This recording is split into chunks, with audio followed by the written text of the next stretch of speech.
pembangunan konektivitas infrastruktur serta dampak pada pertumbuhan ekonomi. Pada Dr. Andi, dipersilakan waktunya 15 sampai 20 menit. Oke, terima kasih. Assalamualaikum warahmatullahi wabarakatuh. Saya ingin berdiri Bapak Ibu, kacamata sudah tebal, jadi mesti dekat ke bahan paparan. Jadi Bapak Ibu, saya VIP ya, saya dosen pasca PKP Indonesia. Sekarang kebetulan saya di tim nasional kecepatan kemiskinan dalam Universitas kebetulan saya mengajar ekonomi perencanaan daerah, perkotaan, dan memang sangat terkait dengan riset. Oke, Bapak Ibu semua, pada pagi hari ini saya akan coba memaparkan sedikit saja ya, tentang tantangan pembangunan konektivitas nasional di Indonesia. Jadi saya melihat ini dari sisi ekonomi, Bapak Ibu, dari sisi konektivitas ekonomi antar wilayah di Indonesia. Kemudian juga ingin melihat kondisi ini secara kebijakan makronya dan ingin menghubungkan ya secara kelembagaan sebenarnya seperti apa, secara teorinya sebenarnya seperti apa. Jadi kalau kita mendesain konektivitas antar daerah ya, ternyata setelah kita lihat RPJM-nya, kita lihat desanya, ternyata next di slide kedua. Ternyata Bapak Ibu, tujuan kita konektivitas ini adalah sangat berhubungan dengan mengurangi kesenjangan, ya, dan berhubungan dengan pengembangan ekonomi dan pelayanan dasar dan bagaimana konektivitas ini dapat meningkatkan, memperkuat ketahanan ekonomi untuk pertumbuhan yang berkualitas. Jadi tujuan dari konektivitas ini sangat berhubungan dengan sektor lain, Bapak, bukan hanya sektor perhubungan saja. Jadi sektor perhubungan ini, sektor transportasi ini tidak bisa berjalan sendiri. Itu idenya. Jadi terus bagaimana melihat ini? Itu kita bisa lihat dari output dari sektor perhubungan itu sendiri dan bagaimana hubungannya dampak dari pandemi misalnya, dampak dari sektor perhubungan ini, pembangunan infrastruktur sektor perhubungan ini terhadap perekonomian secara umum. Nah, selanjutnya Bapak Ibu, di slide selanjutnya kita bisa melihat Bapak Ibu kondisi pertumbuhan ekonomi sektor transportasi terkontraksi pada triwulan kedua tahun 2020 karena pandemi COVID-19 ya. Itu yang terbesar itu di sektor apa? Itu di sektor angkutan darat ya, kemudian angkutan udara ya, kemudian angkutan laut dan angkutan rel dan semuanya yang mengalami terkontraksi ya di triwulan 2 tahun 2020 ya. Kemudian seperti apa keadaan kita sekarang? Nah, di triwulan 2 tahun 2021 perekonomian kita tumbuh sampai 7% ya. Dan ini ditunjang oleh sektor transportasi pergudangan sampai 25,1%. Jadi pertumbuhan sektor transportasi pergudangan ini sampai 26%.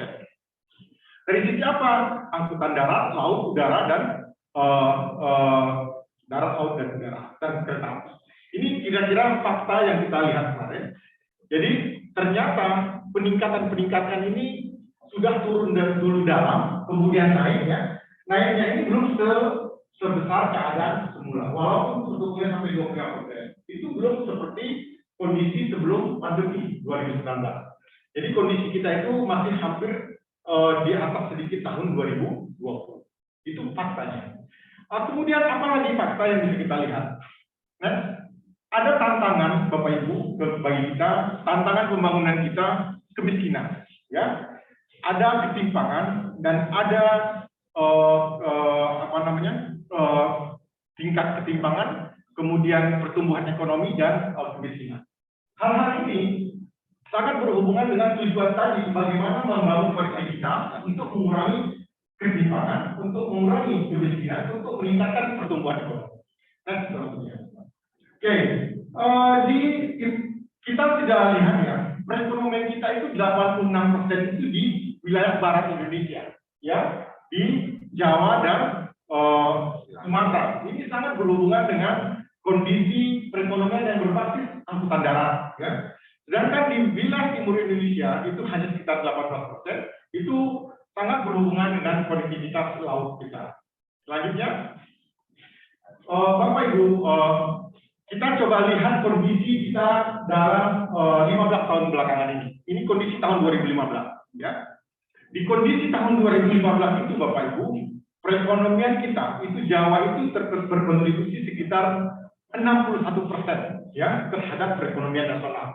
Ya. Kemudian sebenarnya tujuan kita di RPJM sebelumnya ya sampai di rencana 5 tahun sebelumnya itu bagaimana stabilitas pertumbuhan ekonomi di Jawa dan meningkatkan pertumbuhan di timur Indonesia. Tetapi apakah ini terjadi? Seperti apa konektivitas kita sebelumnya? Next. Ya. Jadi konektivitas kita sebelumnya, Bapak Ibu, ya, interline connectivity dan spillover asset kita sebelumnya itu sebagian besar, ya, itu spillover asset itu di Jawa, ya, Sumatera, diikuti oleh Sulawesi, Kalimantan, Nusa Tenggara, dan Maluku dan Papua. Jadi terbesar di Jawa, Bapak Ibu. Dan industri unggulan itu di Jawa dan Sumatera itu ada mesin dan elektronik serta tekstil, ya. Dan Sulawesi, Kalimantan, Nusa Tenggara dan lainnya itu adalah kayu, tambang mineral dan kelautan. Jadi inilah kondisi connectivity kita, ya, sebelum sekitar tahun 2015. Nanti kita lihat tahun 2005. Nanti kita lihat kondisi terkini. Dan selanjutnya kita juga bisa lihat ya produksi dan transport antar wilayah ya di tahun 2005 itu sebagian besar itu ke Sumatera dan Jawa ya. Jadi perdagangan antar daerah terpusat di Jawa dan Sumatera. Jadi blok ekonomi utama kita adalah Sumatera dan Jawa. Itu jadi ini dengan adanya isu tol laut dan sebagainya setelah pemerintahan sekarang ini sebenarnya ingin dicari solusinya ya. Nah, next selanjutnya. Oke. Jadi seperti apa kondisi kita sebelumnya perdagangan interregion dan antarregion. Jadi sebagian besar, ya, sebagian besar perekonomian itu antar daerah di Jawa itu di Jawa sendiri itu sampai 84%, ya. Jadi dia itu perekonomian Jawa itu berputar di Jawa saja. Jadi sudah bukan ke daerah lain juga. Jadi nggak terlalu besar juga besar. Jadi sebenarnya ini akan berhubungan dengan penyebaran penduduk, penyebaran industri dan penyebaran kebijakan-kebijakan selanjutnya. Selanjutnya kita bisa lihat kondisi di tahun terakhir ya, kondisi tahun 2016, Bapak Ibu. Dari sekitar 16 tahun kemudian, 11 tahun kemudian di 2016, kita bisa lihat bahwa kontribusi perekonomian di Jawa itu yang tadi 61%, sekarang sekitar 57%. Jadi sudah terdistribusi perekonomian di daerah lain. Jadi ada tol laut dan sebagainya sudah mulai kelihatan, ya. Jadi walaupun ataukah memang integrasi perekonomian di wilayah ini sudah mulai kelihatan, ya. Tetapi ini belum cukup, ya, belum cukup dari fakta ini. Apa saja informasi yang sedang kita dapatkan kondisi terakhir? Selanjutnya,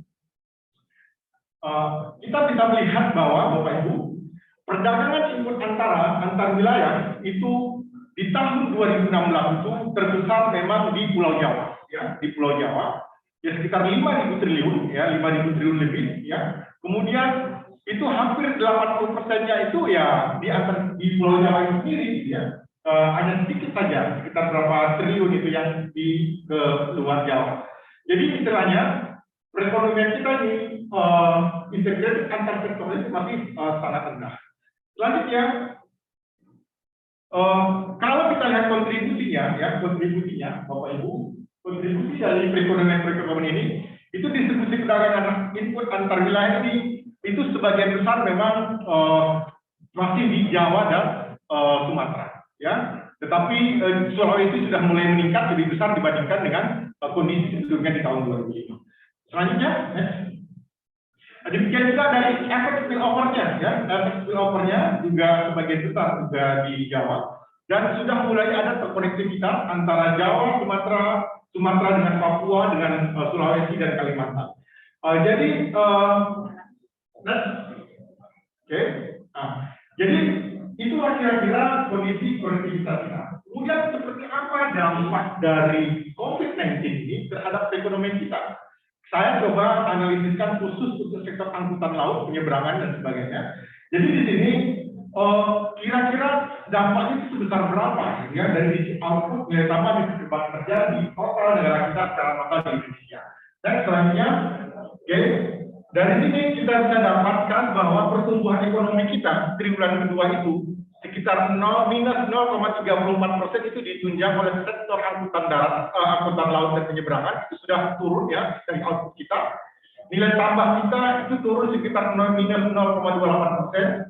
Surplus usaha kita turun minus 0,14% dan nilai tambahnya turun minus 0,292%.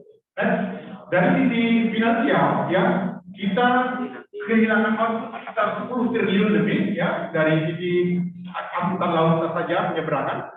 Ya kemudian dari pendapatan itu sekitar 838 miliar. Kemudian surplus usaha turun sekitar 912 miliar.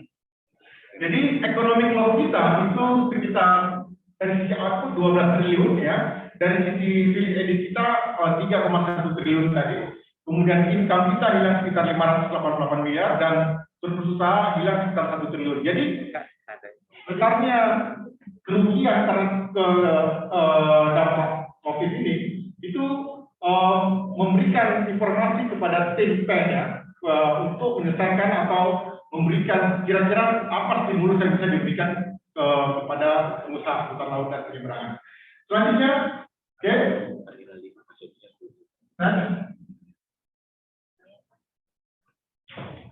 Jadi Bapak Ibu semua, jadi ternyata dari sisi COVID itu menyerang ke perekonomian kita karena kemudian juga desain perencanaan kita juga harusnya mengarah kepada kebijakan-kebijakan yang bisa mendukung kebijakan perekonomian kita. Jadi sebenarnya apa tantangan konektivitas melalui penguatan kelembagaan Indonesia? Nah, ya. Jadi Bapak Ibu, ternyata arah yang harusnya kita lakukan adalah selanjutnya. Bagaimana memandang konektivitas itu sendiri? Ya, bagaimana memandang konektivitas itu sendiri? Kalau konektivitas itu sendiri kita pandang hanya sebagai jalur distribusi, itu kita mengarah kepada teori klasik, Bapak Ibu. Jadi setiap daerah itu akan berusaha mengoptimalkan keunggulan kompetitif mereka, sehingga konektivitas itu hanya sebagai jalur distribusi. Ya, jadi ibaratnya kalau Kementerian Perhubungan hanya bekerja sendiri, maka kegiatan ini seolah hanya menghubungkan antar wilayah hanya sebagai jalur distribusi. Ini yang menjadi masalah besar, ya. Karena apa? Ada istilah yang mungkin butuh waktu panjang sehingga ini akan terjadi terkoneksi, ya, terkoneksi. Jadi kalau kita memakai teori ekonomi geografi baru, kita bisa mengarahkan bagaimana besarnya pasar, biaya transportasi, increasing return perusahaan itu menjadi dasar pemikiran kita untuk menghubungkan konektivitas ini. Jadi bagaimana menekan mekanisme kualitas struktural dari kegiatan-kegiatan ini. Jadi ada efek sentripetal dan sentrifugal dari satu kegiatan yang dihubungkan, yang didesain dengan konektivitas. Selanjutnya, Bapak Ibu yang saya hormati, jadi dukungan-dukungan teknologi ya harusnya transportasi dan informasi publik dan sebagainya itu penting ya di dalam menghubungkan konektivitas. Jadi konektivitas ini tidak hanya menghubungkan transportasi darat, laut dan udara, tetapi juga diikuti oleh kegiatan ikutan penguatan kelembagaan dan desain kelembagaan yang mengarah pada teori ekonomi geografi baru. Jadi kita memperhatikan spasial itu juga tidak berdiri sendiri ya. Jadi seperti idenya Krugman ya. Jadi kecenderungan bekerja bermigrasi ke wilayah-wilayah yang sudah bagus infrastrukturnya. Kemudian perkotaan akan cenderung terspesialisasi dengan perindustrian dan memungkinkan skala ekonomi itu berkembang. Artinya apa, Bapak Ibu? Artinya bila input kita tambah di dalam suatu wilayah dengan adanya konektivitas ini, maka increasing return akan terjadi. Artinya apa? Nilai tambah yang terbentuk jauh lebih besar daripada input-input yang kita produksi dalam satu daerah. Ini penting sekali dalam kebijakan ini. Akhirnya, next. Selanjutnya, akhirnya penerapan teori ekonomi kekebalan ini akan membuat bahwa industri-industri di wilayah-wilayah yang terkonektivitas ini akan tumbuh, ya, dengan muncul pusat-pusat pertumbuhan baru, Bapak Ibu. Kemudian ada dukungan sektor primer dan tersier terhadap sektor sekunder di setiap pusat pertumbuhan, dan tol laut itu dimaknai bukan hanya sebagai penghubung jalur distribusi barang, ya, tetapi mengintegrasikan ekonomi antar wilayah di Indonesia. Jadi ibaratnya bagaimana kegiatan perekonomian ini, ya, konektivitas ini menjadi integrasi ekonomi juga di Indonesia. Selanjutnya sedikit kesimpulan menurut saya. Jadi kesimpulannya Bapak Ibu, konektivitas ini jangan dilihat hanya sebatas menghubungkan antar wilayah, ya, tapi harus diikuti dengan kebijakan atau kebijakan ekonomi yang mengarah kepada new economic geography. Artinya apa? Mengarah kepada increasing return dari semua wilayah tersebut, ya. Dengan adanya konektivitas ini bukan hanya menghubungkan jalur distribusi, tapi juga menyiapkan kesiapan wilayah untuk menerima adanya konektivitas ini. Jadi kita juga harus mengetahui bagaimana kesiapan wilayah, peran-peran daerah dalam dibangun untuk melihat konektivitas, ya, sebagai pusat-pusat pertumbuhan baru. Kemudian kerjasama yang erat kepada provinsi yang memiliki keterlibatan ke depan dan ke belakang yang tinggi, jadi forward backward linkage dalam perekonomian, dan perlunya dukungan dari pemerintah pusat yang kuat, Bapak Ibu, ya, memadai untuk meningkatkan kinerja konektivitas ini. Jadi konektivitas ini jangan hanya sebagai hubungan perekonomian antar wilayah untuk mendistribusikan barang, tetapi juga untuk kegiatan ekonomi yang lebih produktif. Dan sarannya selanjutnya yang terakhir, jadi perencanaan konektivitas harus terukur, ya, Bapak Ibu, secara proses waktu dan besaran targetnya. Jadi konektivitas ini ada efek lain yang didesain untuk mengikutinya. Jadi kekuatan kelembagaan juga harus kita ikuti. Kemudian percepatan pembangunan wilayah dan kesiapan SDM wilayah harus menjadi prioritas, Bapak Ibu. Jadi meminimalkan struktural mismatch, ya. Jadi istilahnya yang dibangun sesuai dengan yang dibutuhkan, dan mempersiapkan manajemen pengelolaan kota sebagai pusat pertumbuhan di setiap wilayah. Jadi agar konektivitas ini bermanfaat jauh lebih besar, dan kejelasan RTRI dan jaringan BPL di setiap wilayah pertumbuhan, ya, badan pelaksana. Dan yang terakhir Bapak Ibu, perlu peningkatan aspek kelembagaan, ya, pembentukan dan penguatan institusi masyarakat melalui pelatihan dan pendidikan. Jadi Bapak Ibu, dari sisi kami, RPJM-nya itu sudah sangat bagus sekali, kemudian restorannya sudah kami baca, kita sudah komplit sekali. Tapi ternyata rencana strategis yang sudah dibuat ini tidak bisa dilaksanakan sendiri oleh Kementerian Perhubungan. Karena efek konektivitas yang didesain tadi mengarah kepada desain ekonomi geografis ekonomi. Jadi artinya apa? Jadi increasing return yang diharapkan, kemudian pertumbuhan ekonomi yang diharapkan dengan konektivitas ini tidak bisa berjalan sendiri tanpa ada shock atau kebijakan fiskal yang mengikutinya, ya, dan perlu dukungan pusat untuk melakukan ini. Jadi dukungan kelembagaan di sini perlu kita tingkatkan. Terima kasih. Wassalamualaikum warahmatullahi wabarakatuh.